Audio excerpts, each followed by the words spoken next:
கந்தன் காலடியை வணங்கினான்.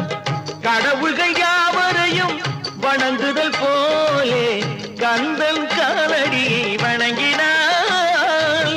கடவுள்கள் யாவரையும் வணங்குதல் போலே கந்தன் காலடியை வணங்கினான்.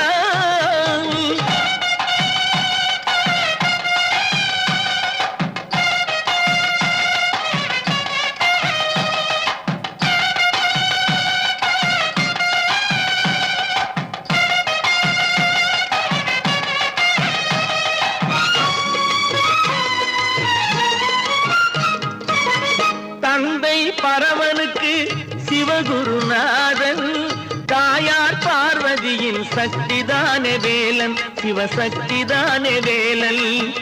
தந்தை பரமனுக்கு சிவகுருநாதன்,